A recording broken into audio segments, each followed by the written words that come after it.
A graça e a paz do Senhor Jesus Cristo, meus queridos irmãos, tantos que estão aqui presencialmente, como os que estão vendo pela internet, como os irmãos lá da Igreja Betel em Brasília e em qualquer meio que esteja sendo utilizado para esse momento de edificação. Hoje nós vamos analisar os capítulos 22 a 24 de Gênesis dentro do projeto Toda a Escritura.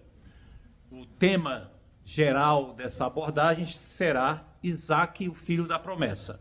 Então vamos começar pelo capítulo 22, a partir do versículo 1 diz assim: Depois destas coisas, pôs Deus Abraão à prova e lhe disse: Abraão, este lhe respondeu: Eis-me aqui. Depois destas coisas, que coisas são essas? As várias coisas que já tinham acontecido na vida de Abraão, que na verdade tinham sido provações. Por exemplo, Abraão teve que abandonar a sua terra, abandonar a sua parentela, peregrinar por terra estranha, esperar décadas e décadas por um filho que não nascia, ter que renunciar ao seu primogênito Ismael, morar em tendas ao invés de ter uma morada fixa, ir para o Egito. Depois disso tudo, Deus pôs Abraão à prova. Ufa! Será que não acaba? Não, agora que vem o pior. Essa ia ser a pior provação que Abraão ia ter. A pior de todas. Porém, todas as anteriores serviram para fortalecer Abraão, robustecer Abraão. Ele aprendeu a confiar mais em Deus. Por causa das provas anteriores, ele pôde conhecer mais quem Deus era. Então ele agora estava preparado para essa prova que ia acontecer agora. E aqui a gente tem que parar um pouquinho para pensar sobre esse negócio de Deus provar as pessoas. É interessante isso, porque o que Deus pede para Abraão, olha só, acrescentou: toma teu filho, teu único filho, vai a Moriá, oferece-o ali em holocausto. Isso aqui é a prova gigantesca. Aí vem cá, matar o filho não é pecado? Deus estava pedindo a Abraão para pecar? E aqui é preciso a gente pensar sobre essa questão de Deus provar. Deus muitas vezes nos deixa submetidos a determinadas situações que você ceder a elas é pecado. De propósito, Deus nos deixa exposto a isso. E aqui nós precisamos aprender alguma coisa sobre tentação, sobre provação. A primeira é que existe uma diferença fundamental entre aquilo que as boas traduções falam, provação, e outras traduções, e aquilo que as traduções falam de tentação. O que é tentação? Tentação é induzir ao pecado, é induzir a desobediência a Deus. Nesse sentido, Deus não tenta a ninguém. Deus não tenta ninguém para pecar. Deus não tenta ninguém. Desobedece aí. Não, Deus não faz isso. Quem faz isso é o diabo.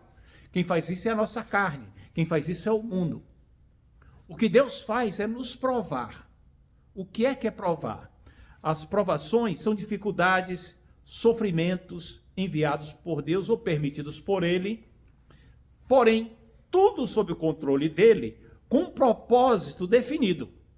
Propósito, por exemplo, de nosso ensino, nossa correção, nosso aprimoramento, testemunho para a sua glória, ou então para nós servirmos de exemplo para a edificação de outras pessoas. Isso tudo Deus permite que venha na nossa vida, controlado por Ele. Por exemplo, a provação de Jó. A provação de Jó foi tentação ou provação? E aí fica meio complicado, né?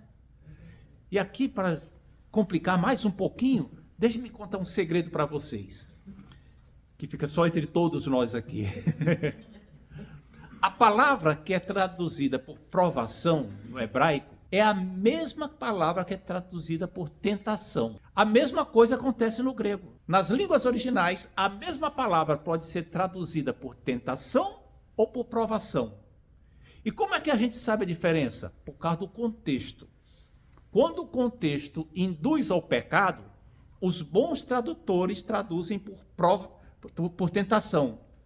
Quando não induz ao pecado, induz a resistir, é uma provação enviada por Deus. E a gente vê aqui, por exemplo, uma deficiência da tradução revista e corrigida, que diz assim lá em Tiago: bem-aventurados sois vós quando cairdes em várias tentações.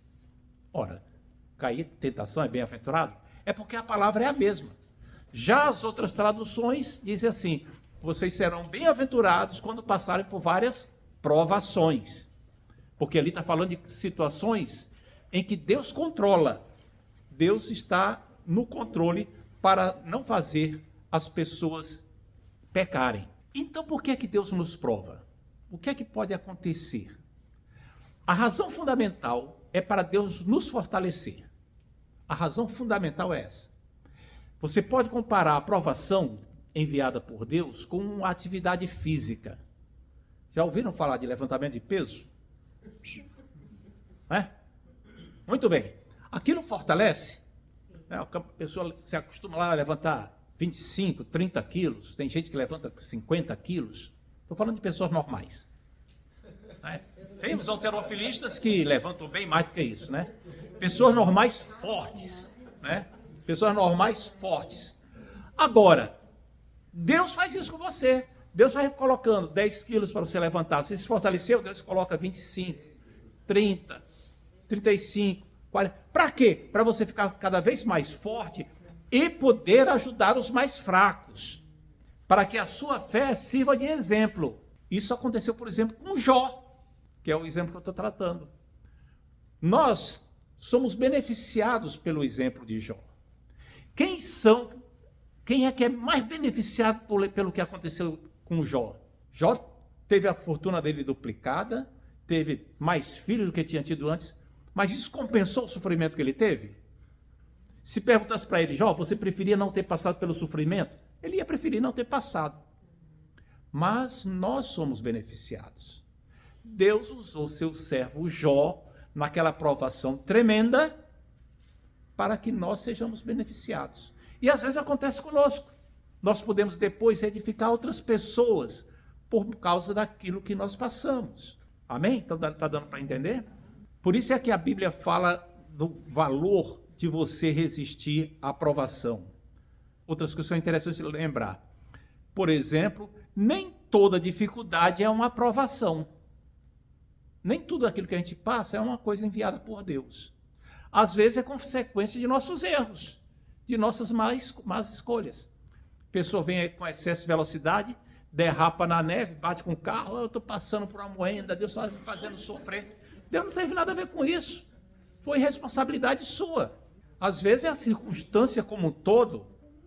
Por exemplo, nós aqui, muitos de nós passamos por um sufoco por causa da crise que está havendo na imigração.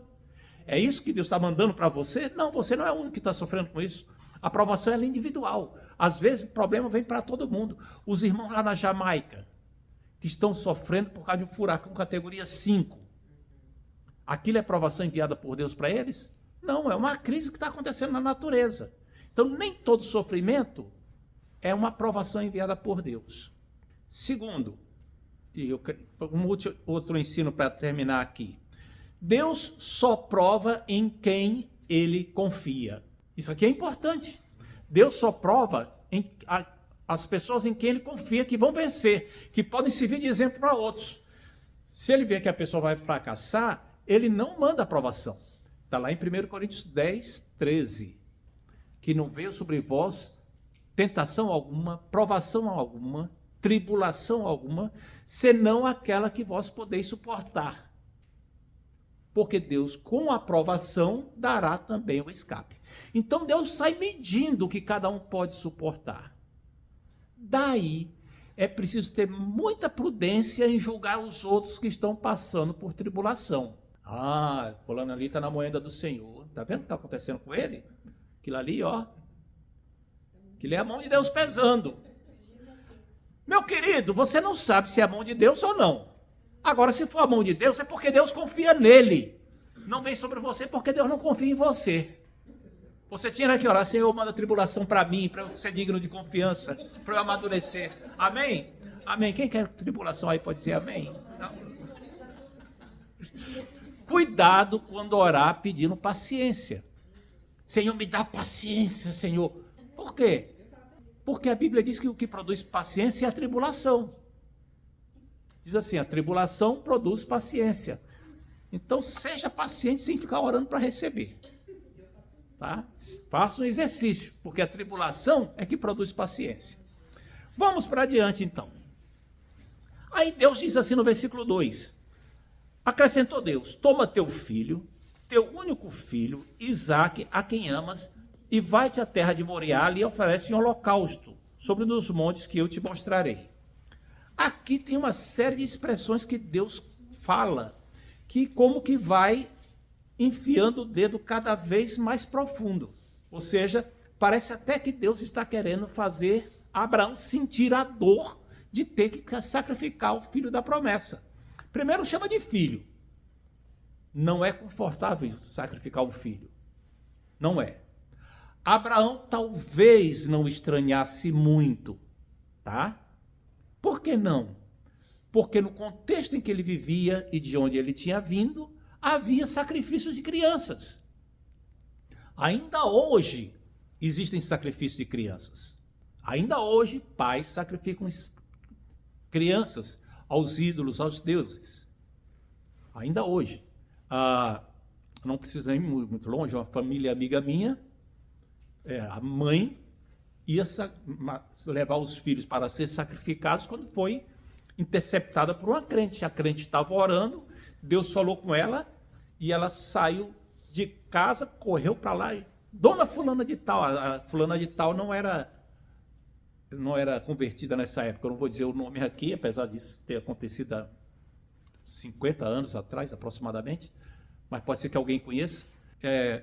Não faça isso. E a dona fulana de tal olhou isso admirada. Deus me disse que você está indo sacrificar seus filhos, não faça isso, Deus tem socorro, tal. E aí ela caiu aquilo ali e não fez. Essa família toda depois se converteu. Toda a família. Um dos filhos se transformou em obreiro, pastor. Uma bênção. Mas sacrifícios de crianças existem. Na época de Abraão existia. Então, na cabeça de Abraão, Deus não estava fazendo nada demais, porque havia naquela época, já existia isso. Porém, Deus foi adiante e disse assim, teu único filho, aqui já doeu. Aqui já doeu. Único, mas não tinha Ismael? Mas Ismael não era o filho da promessa. O que interessa é o filho da promessa. E filho da promessa só tinha Isaque. Filho de Sara só tinha Isaque. Era doloroso. Mais doloroso ainda. Além do mais, aqui é interessante.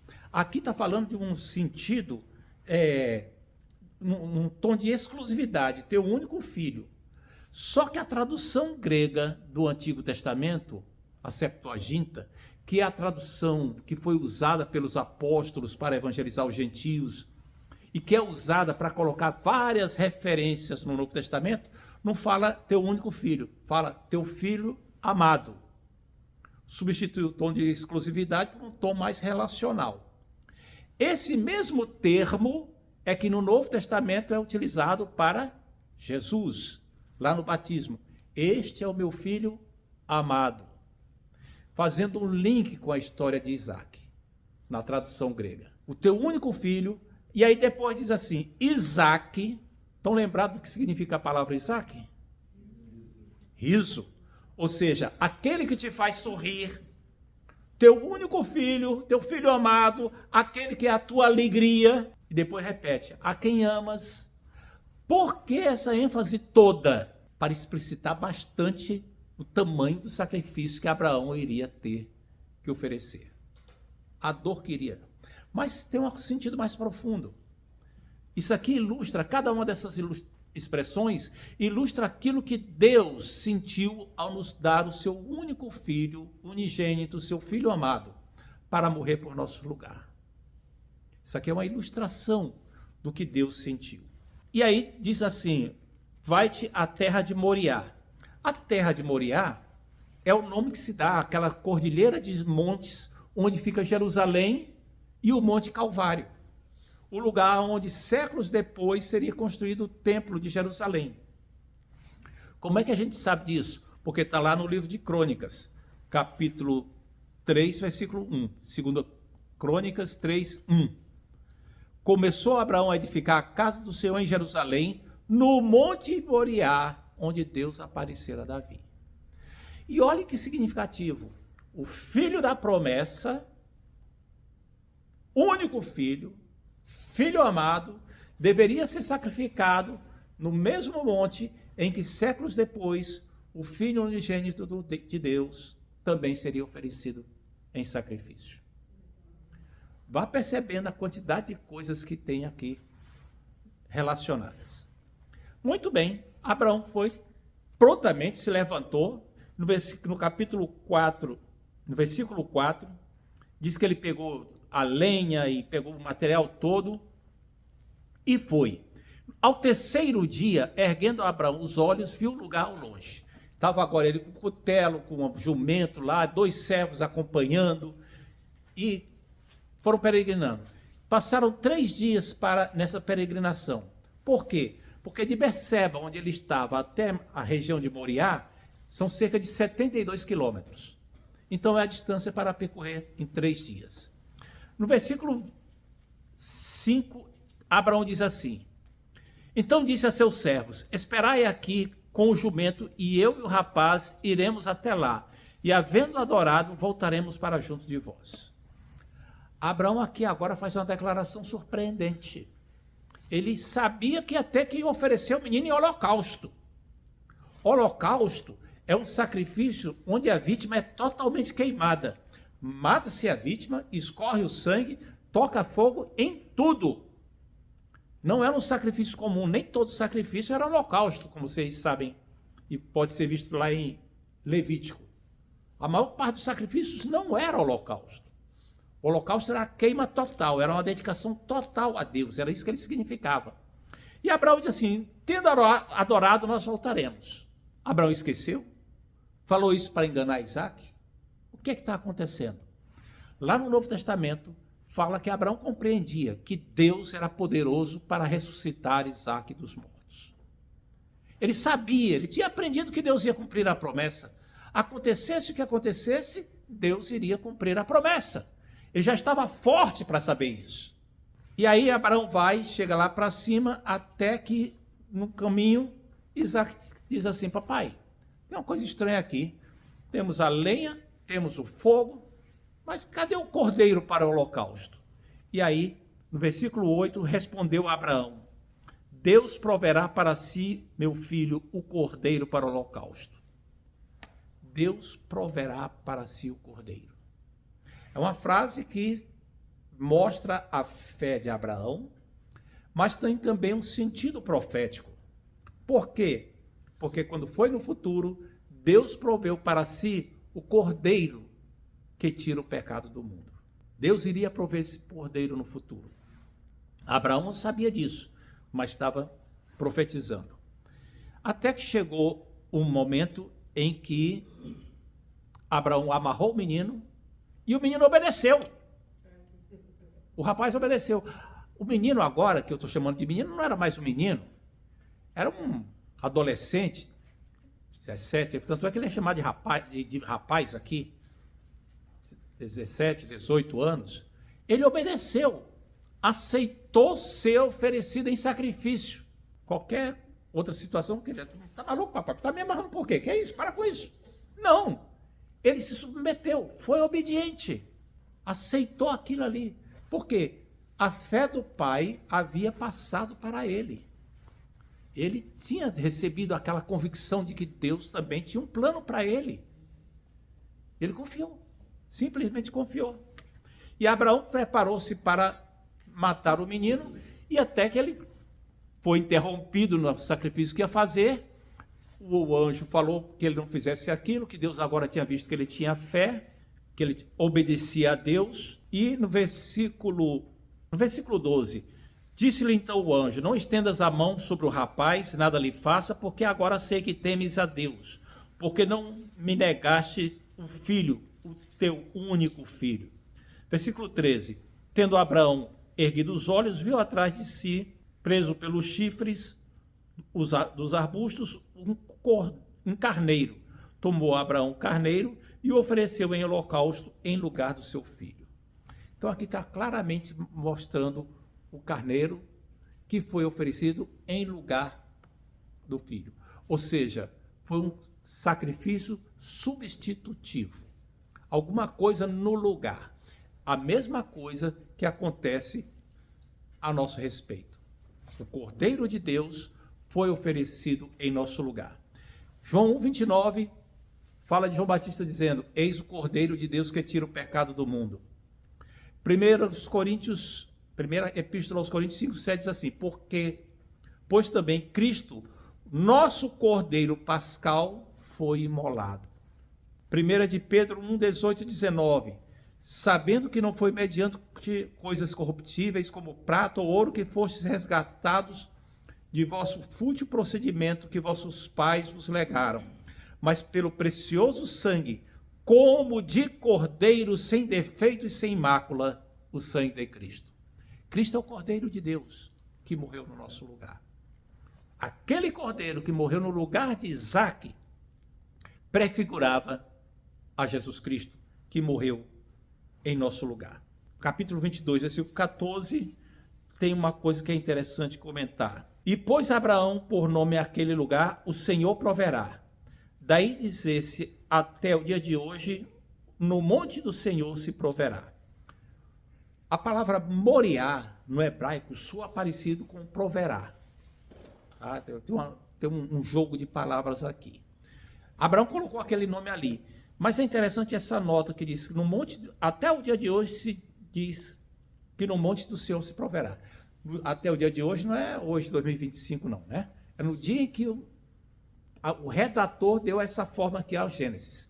Provavelmente isso aqui foi uma nota adicional colocada na época da monarquia, quando o Templo de Jerusalém já estava funcionando nas regiões do Monte Moriá, e ali havia cordeiros sendo sacrificados para o Senhor. Ali estava sendo, então, provido o sacrifício para Deus. No versículo 16 a 18, é preciso a gente prestar atenção a uma coisa para não entender mal. E disse: jurei por mim mesmo, diz o Senhor, porquanto fizeste isso, não me negaste teu único filho, que de veras te abençoarei e certamente multiplicarei a tua descendência, como as estrelas do céu, como a areia da praia do mar. A tua descendência possuirá a cidade de teus inimigos. Nela serão benditas todas as nações da terra, porquanto obedeceste a minha voz. Se você lê isso aqui de uma forma apressada, sem pensar, vai dar a impressão que Deus abençoou Abraão porque Abraão obedeceu. Mas não é isso. A aliança que Deus fez com Abraão não foi porque Abraão obedeceu. A aliança foi feita antes de Abraão obedecer. Lá no capítulo 12, Deus fez a aliança. No entanto, quando Deus faz uma aliança com alguém, a aceitação da aliança implica em você cumprir algumas coisas naquela aliança. Você aderir à aliança. A aliança é incondicional da parte de Deus aqui nesse caso.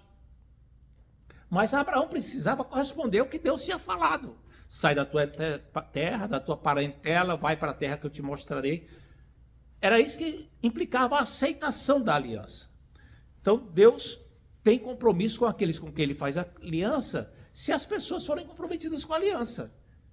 Quem não tem compromisso com a aliança, Deus não tem compromisso com ele. Então, como Abraão se comprometeu com a aliança, ele ficou recebendo as bênçãos de Deus. Um segredo aqui, um detalhe de aprofundamento aqui. A tua descendência possuirá as cidades de teus inimigos. Literalmente no hebraico, ele possuirá as portas dos teus inimigos, representando que vai conquistar as cidades.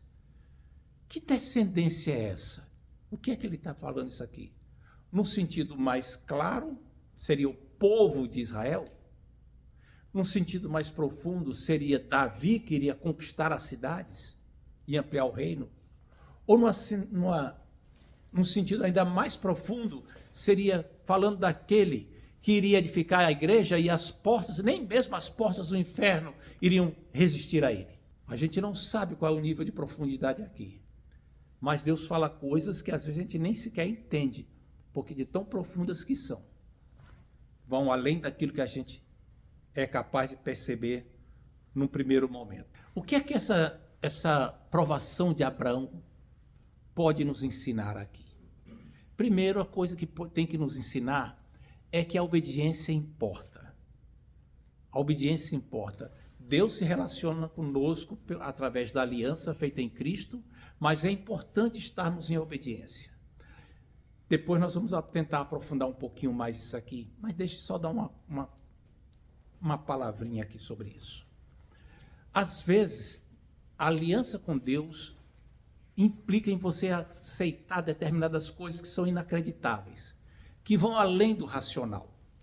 Isso foi muito explorado e muito bem escrito por um filósofo cristão chamado Kierkegaard, no livro chamado Temor e Tremor, em que ele analisa profundamente o sacrifício de Abraão.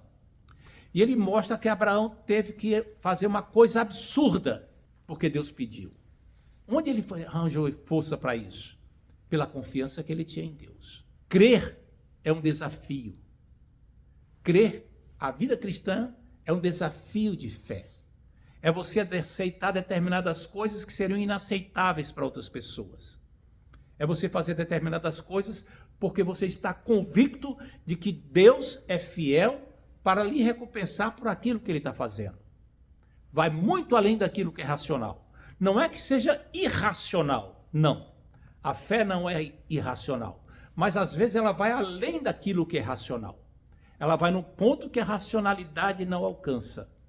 E aí é que está o segredo de uma vida consistente de fé, de uma vida de fé mais profunda. Amém? Então vamos para o capítulo seguinte, para o capítulo 23, que é uma nota triste, quando fala da morte de Sara, não é? Tendo Sara vivido 127 anos, morreu em Kiriat Arba, que é Hebron, na terra dos cananeus, veio Abraão lamentar Sara e chorar por ela. Então, aqui está falando de que ela morreu. E aí agora Abraão tinha uma pessoa, a primeira pessoa da família dele que falecia. Até então, certamente, já tinha morrido servos, tinha morrido muita gente, que havia uma galera, muita gente. Mas não eram pessoas vinculadas a Abraão, pai da promessa. Podia ser colocado em qualquer lugar, sepultado em qualquer lugar, qualquer cemitério.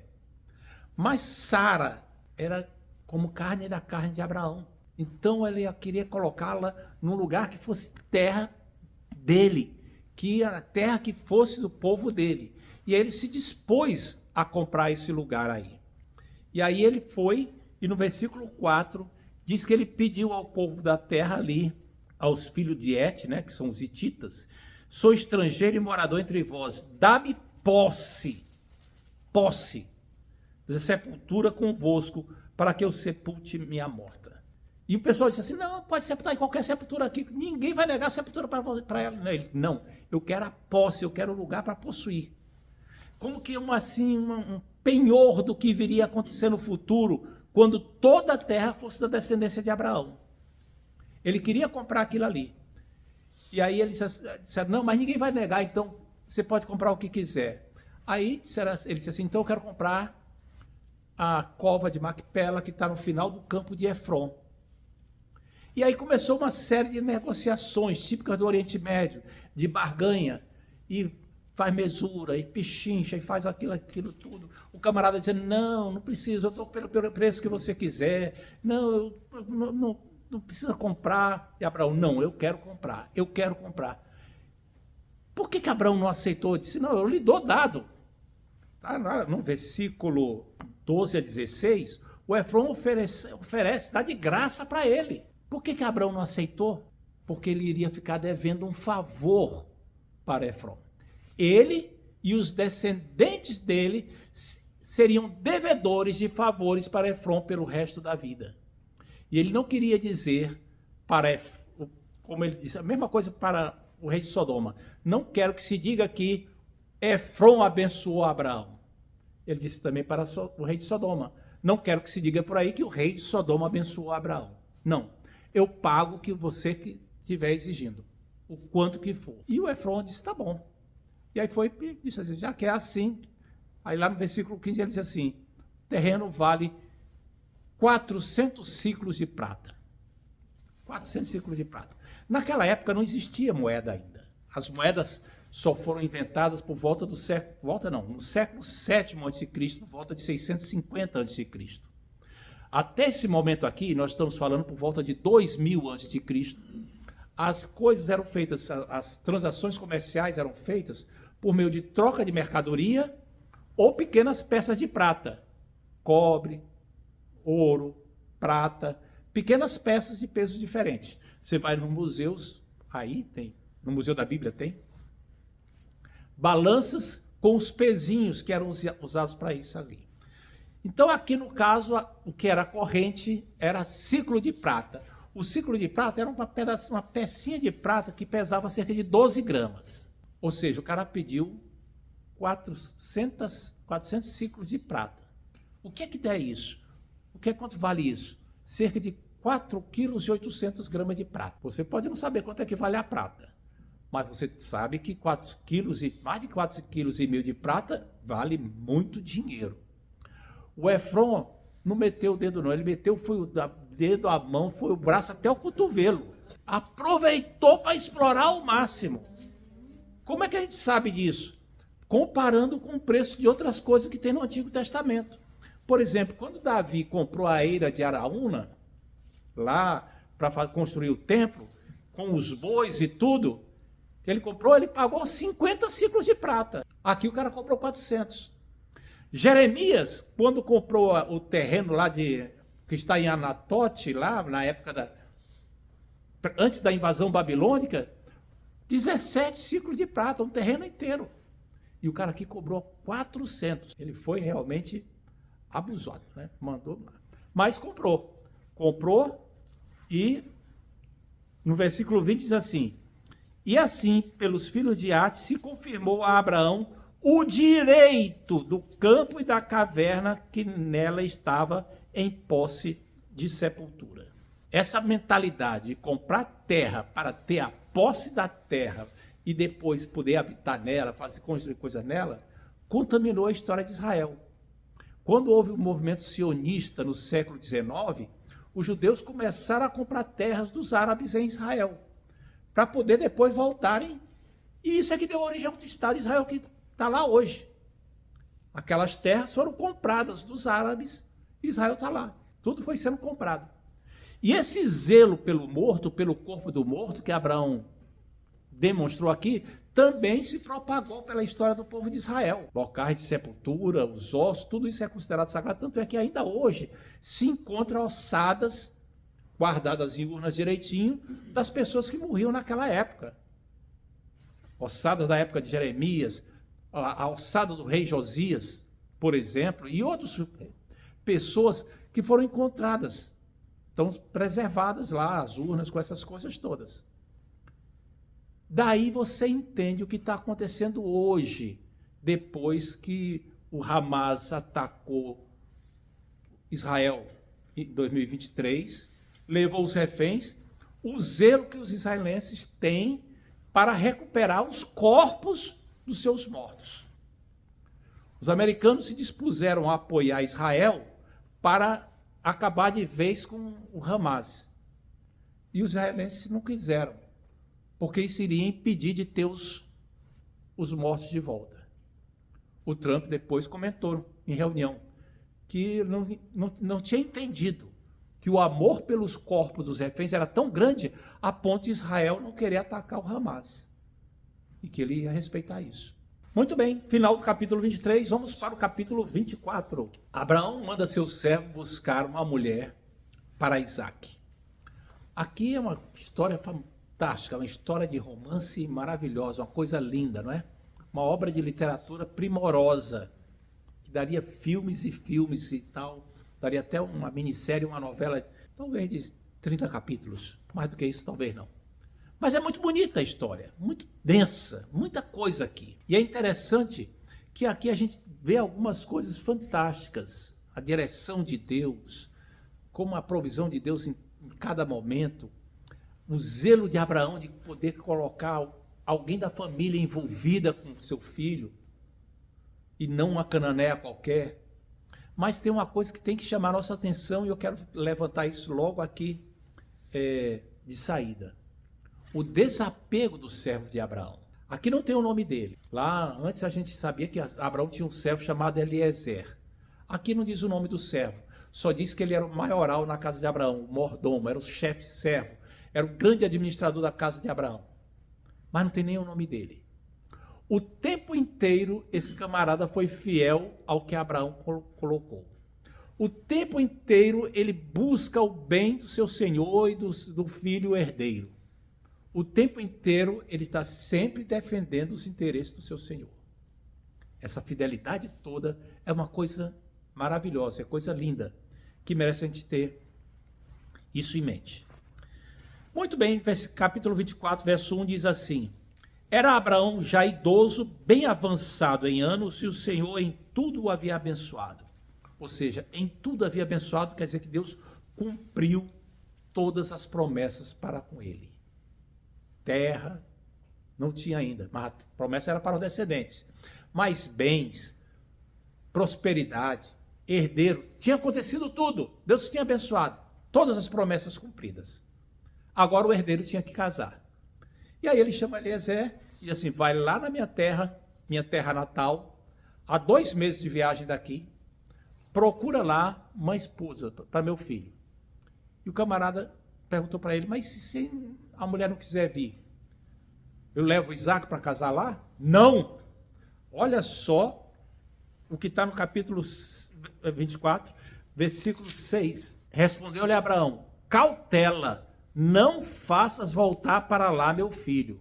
Versículo 8. Caso a mulher não queira seguir-te, ficarás desobrigado do teu juramento. Entretanto, não levarás para lá o meu filho. Ou seja, você tem que trazer a mulher de lá para esta terra, mas não leve em hipótese nenhuma meu filho para lá. Por que não? Por que não podia isso aí? Porque Isaac abandonar a terra prometida significaria rejeitar a aliança, sair fora da aliança. A ordem foi sair do meio da parentela, vir para a terra que Deus iria mostrar. Ele não poderia abandonar a terra. Significaria ele deixar a aliança que Deus havia prometido. Seria rejeitar a promessa do Senhor. No versículo 7, Abraão diz assim: o Senhor, Deus do céu, enviará o seu anjo que te há de preceder. Ou seja, Abraão tinha compreendido que aquele casamento, a questão de constituir família, era um assunto espiritual, era um assunto do interesse de Deus. Não era apenas um mero casamento. A questão de a constituição dos descendentes era um assunto divino. Deus iria gerenciar isso. E aqui a gente já fica com uma lição para nós também, não é? Sobre como nós podemos pedir a orientação de Deus para os negócios comuns da nossa vida. Seja casamento, seja compra de uma casa, seja início de um negócio. Podemos pedir sabedoria a Deus, discernimento ao Senhor sobre isso daí. No versículo 9, tem um ritual de um juramento muito interessante. Pôs o servo de Abraão a mão por baixo da coxa de Abraão, seu senhor, e jurou. Por que esse ritual de colocar a mão por baixo da perna para fazer esse tipo de juramento?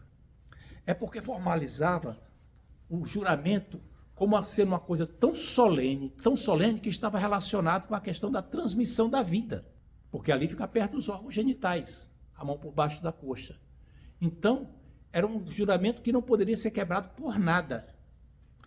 Quando foi anos mais tarde, quando Jacó estava perto de morrer, ele fez José jurar que ele, Jacó, não seria sepultado no Egito, mas seria sepultado lá em Canaã, no mesmo lugar onde Sara foi sepultada, Abraão foi sepultado e Isaac foi sepultado, na mesma sepultura. Foram sepultados a Sara, depois Abraão, depois Isaac, depois Rebeca e depois Jacó. Jacó fez José jurar com a mão embaixo da coxa que não seria sepultado no Egito, seria sepultado lá. Parênteses, os islâmicos construíram uma mesquita lá e dizem que Raquel também está sepultada lá. A Bíblia não fala isso. E eles falam que Adão e Eva também estão sepultados lá. Mas são lendas islâmicas. Muito bem. Então o servo vai, né? Vai andando. 2 meses. Sair lá de Berseba, passar pelo norte, entra pela Síria e vai até a região da Mesopotâmia. Chega lá, ele faz uma oração. Uma oração diz assim: Senhor, eu estou aqui para buscar uma mulher para o meu filho do meu Senhor. Indica quem vai ser, Senhor. Indica quem vai ser essa pessoa. E ele faz uma oração. E uma oração estranha. Veja no versículo 12 e 14 como é que ele nota. Ele pede para reconhecer essa pessoa. Ele diz assim, 12. Disse consigo, quer dizer, uma oração silenciosa: Ó Senhor, Deus de meu senhor Abraão, rogo-te que me acudas hoje e os benefícios de bondade para com o meu senhor Abraão. Essa é a primeira oração da Bíblia por um problema pessoal. Ela não é feita por nenhum herói da fé, é feita pelo servo que não tem nenhum nome. As pessoas aparentemente sem significância, né?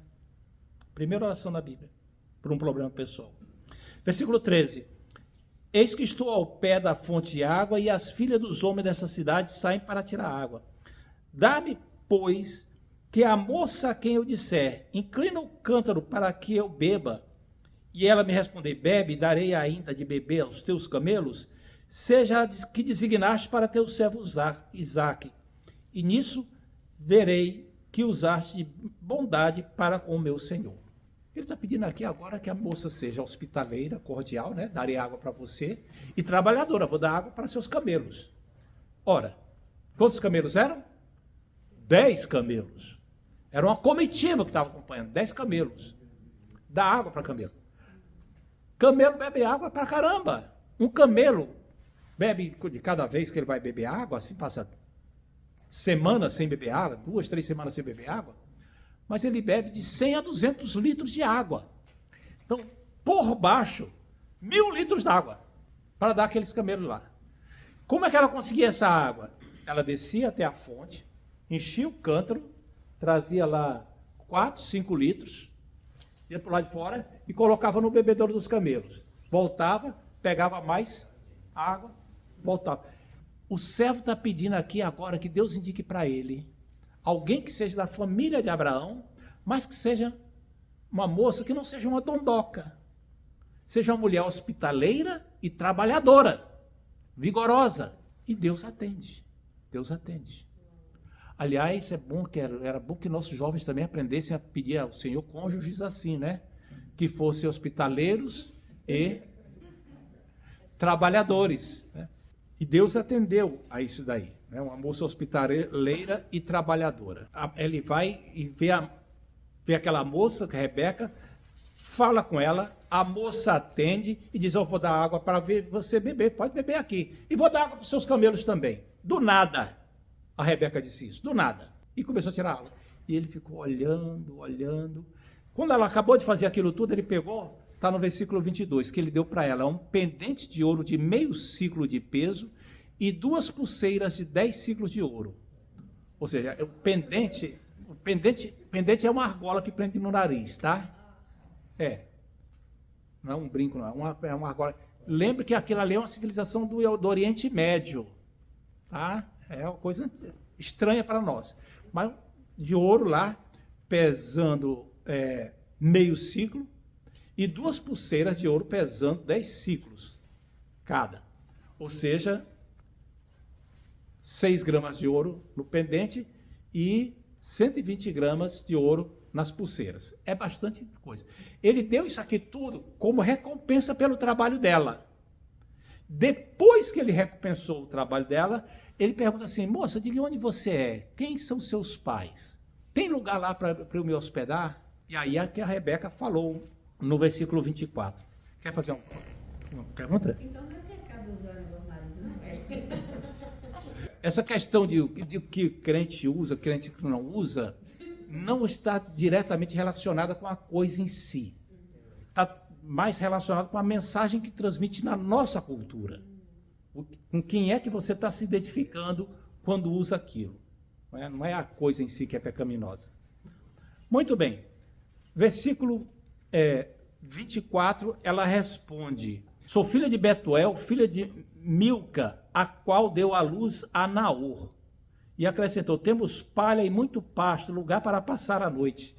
Ela disse quem ela é filha. E aí, quando o Eliezer aqui, o servo, faz as contas, filho de Betuel, filho de Naor, uau!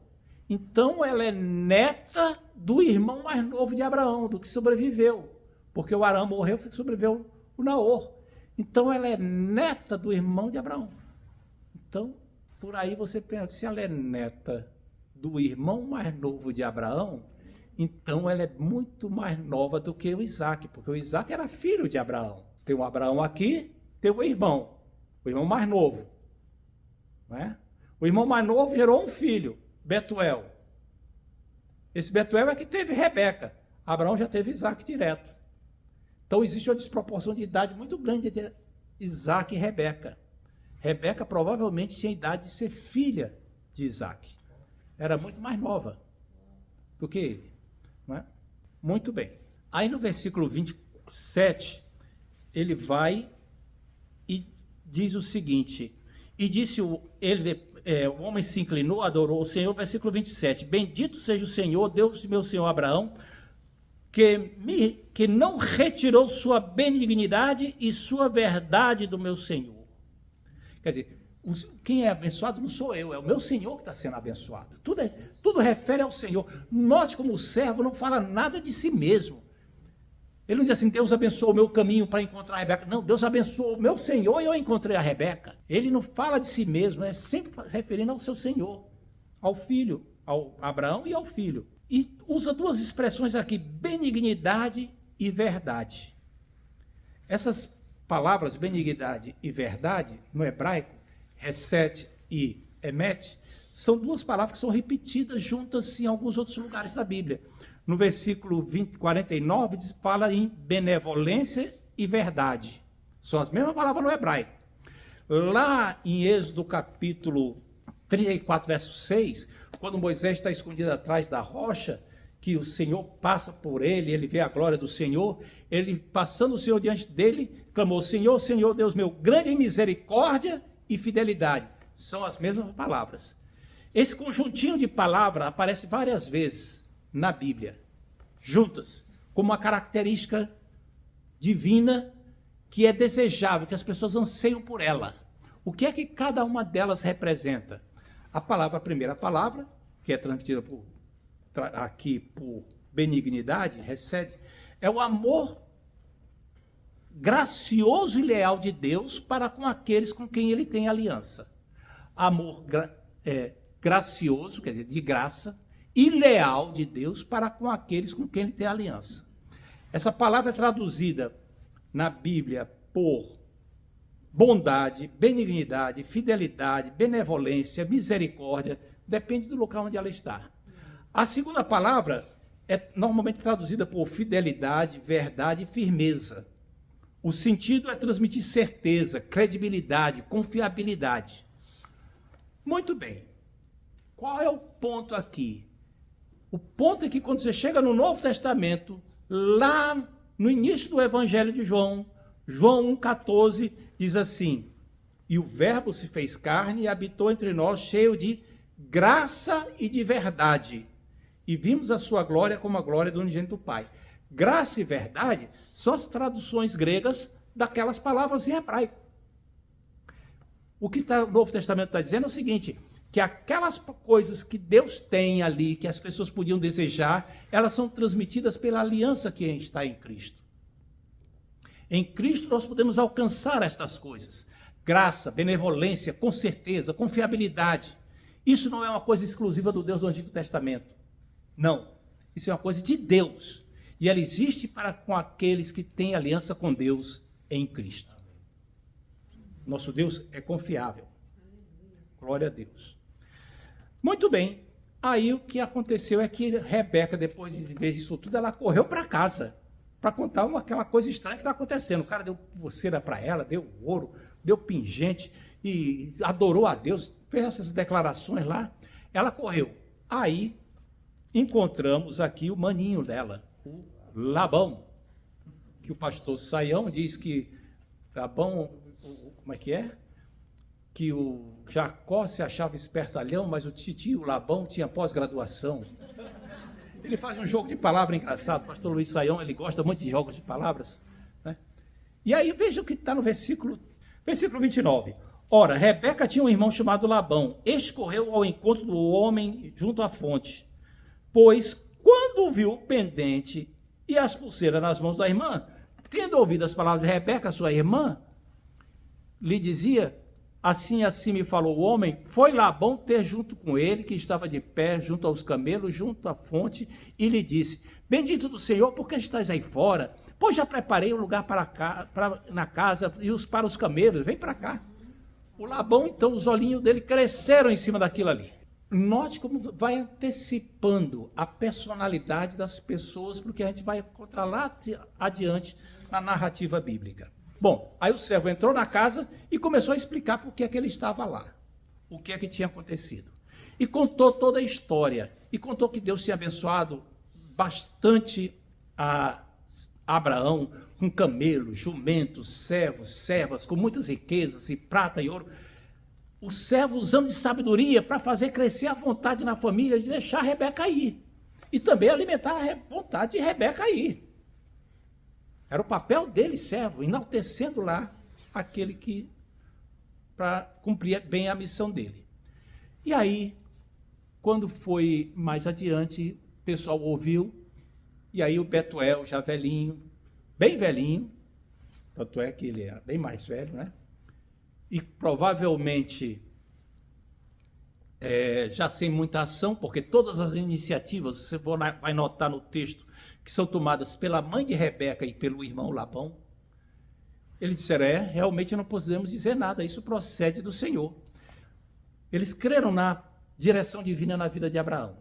Então posso levar Rebeca? Eles disseram, não é bem assim.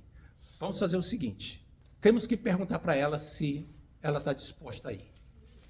E aí perguntaram para ela, queres ir com ele? Aliás, e ela disse, eu irei. Note a disposição de Rebeca de abandonar sua terra, abandonar a família, e ir para uma terra que ela não conhecia, casar com um homem que ela também não sabia como é que era, tudo confiado na palavra do servo. De alguma maneira ela sabia da chamada de Abraão. Todo mundo ali estava percebendo que havia uma coisa espiritual nisso daí. Ela creu também na chamada de Abraão. E foi. E é interessante notar que o servo de Abraão prostrou-se diante do Senhor, tirou joias de ouro e prata e vestido e deu a Rebeca. Um monte de presente para ela. Que coisa interessante. A família recebe, deu para a mãe também, para as irmãs, para a família, o dote lá.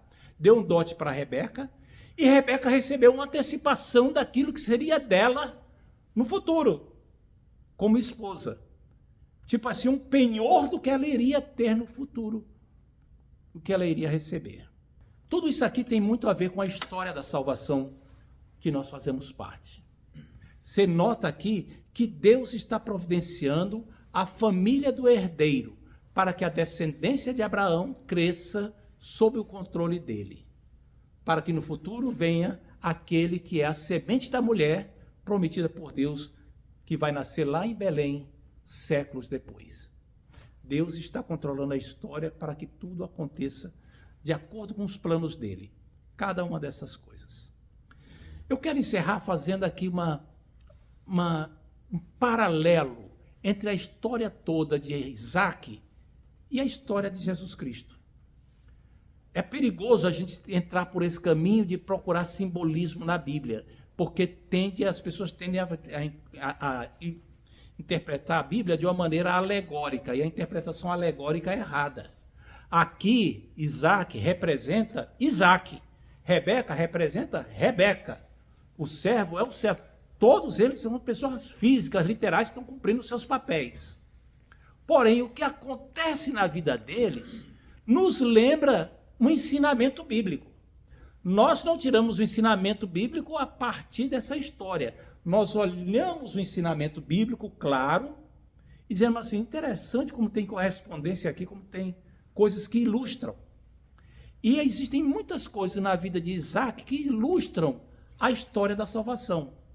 Por exemplo, Isaac era o filho da promessa, nascido por intervenção divina. Jesus Cristo também foi prometido e nasceu da Virgem Maria por intervenção divina. Isaac é chamado de filho amado, com a mesma expressão que Jesus foi chamado. Isaac foi obediente para ser oferecido em sacrifício. Obediente como filho para ser oferecido em sacrifício. Jesus foi obediente até a morte e morte de cruz. A Bíblia diz que Isaac foi como que recuperado da morte.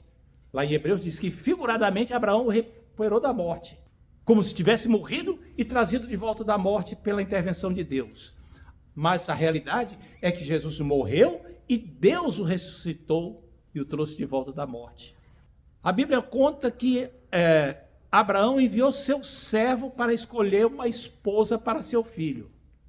A Bíblia diz que o Espírito Santo foi enviado por Deus para convencer os crentes do pecado, da justiça e do juízo e apontar a Cristo. O servo que Abraão enviou não falava de si mesmo, mas falava do seu Senhor. Jesus disse que quando ele vier, aquele Espírito de verdade não glorificará a si mesmo, não falará de si, mas falará de mim, me glorificará. O Espírito Santo glorifica a Cristo. É interessante a gente notar que Rebeca, a noiva, foi escolhida em uma terra distante e chamada para deixar a sua parentela e acompanhar o servo para se tornar a esposa de Isaac. Nós também fomos resgatados de um ponto distante de Deus, convencidos pelo Espírito Santo para virmos conhecer a Jesus e estarmos com ele. Quando Rebeca veio andando, então, aceitou aquilo tudo, recebeu uma porção de presentes, de dons, de dádivas, que serviram como penhor daquilo que ela teria no futuro. A Bíblia diz que Jesus também nos deu penhor do seu Espírito. E mais, que recebemos dons da graça e dons espirituais e dons ministeriais, que são figurados pelos dons que Rebeca recebeu. Finalmente, Rebeca deixou a parentela e seguiu por uma longa trilha de 2 meses até encontrar Isaac no meio do caminho. Estava no meio do deserto quando encontrou. A igreja também está peregrinando, dirigida pelo Espírito Santo. Já uma caminhada longa, mas a Bíblia diz que no abrir e fechar de olhos nós encontraremos com o Senhor nos lares. Então, só então é que iremos para estar para sempre com o Senhor. Essas promessas todas são verdadeiras. Elas se cumprem em nossa vida. Que Deus abençoe para que tenhamos fidelidade, graça, de guardarmos isso e sermos fiéis ao Senhor Jesus. Amém. Que Deus abençoe a cada um.